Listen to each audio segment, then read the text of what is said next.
Good evening, folks. I have an update on that fast-breaking story. Today's news, the 10th of December, 2025. The United States has seized an oil tanker off Venezuela's coast earlier today in a dramatic operation involving the Coast Guard and the Navy.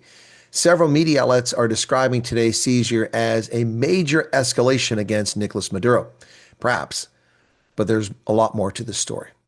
The seized Venezuela oil tanker was identified as the Skipper, which initially departed Venezuela around the 2nd of December, carrying approximately 2 million barrels of heavy crude oil.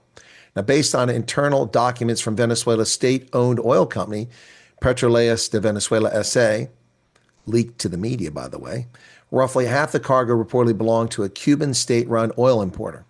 The U.S. Treasury Department sanctioned the Skipper back in 2022 for its alleged role in an oil smuggling network that helped fund the Iranian Revolutionary Guard Corps and Hezbollah, the Lebanese militant group backed by Iran. The operation to seize the tanker began Wednesday morning after the boat had just left port in Venezuela, according to a senior military official and a source familiar with the operation. The mission was launched from the USS Gerald R. Ford, an aircraft carrier which has been stationed in the area for weeks now as part of a broader buildup of U.S. forces in the region, according to sources. It involved 2 U.S. helicopters, Special Operations Forces, 10 members of the U.S. Coast Guard, and 10 Marines. The U.S. Marines are known as the Raiders for the Special Forces. The boarding team was comprised of the Coast Guard's Maritime Security and Response Team, an elite maritime interdiction unit based in Chesapeake, Virginia.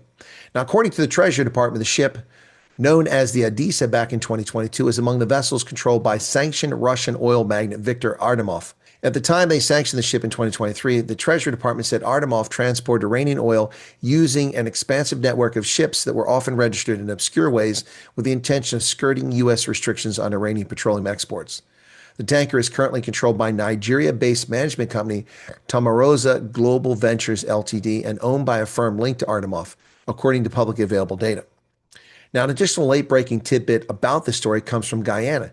Guyana's maritime authority said Wednesday that the supertanker Skipper carrying Venezuelan oil, which was seized by the United States, was falsely flying Guyana's flag. The Maritime Administration Department has observed the proliferation and unacceptable trend of the unauthorized use of the Guyana flag by vessels that are not registered in Guyana, it said in a statement. Now, this highlights the unlawful use of shadow fleets to transport oil from illicit sources like Iran around the globe. The Guyana Authority, which was informed by the U.S. government of the tanker seizure, plans to take action against the unauthorized use of the country's flag.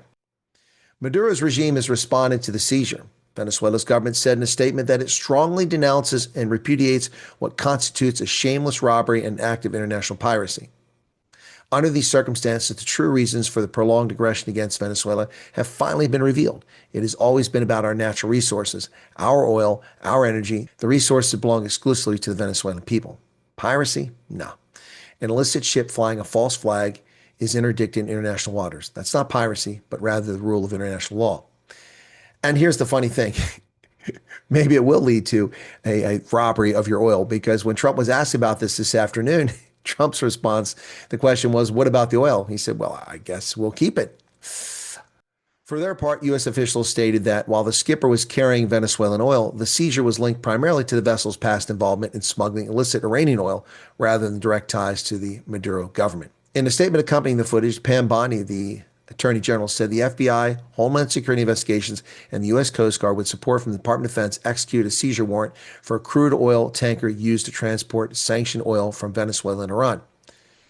And that's where we sit at this hour. Crazy stuff developing here. So is this a direct assault on Maduro? No. According to the Attorney General, Homeland Security, the Coast Guard, and the Department of Defense, this is a ship that was violating international norms, and therefore it was boarded.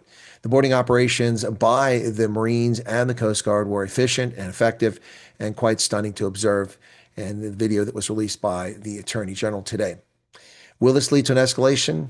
Not necessarily.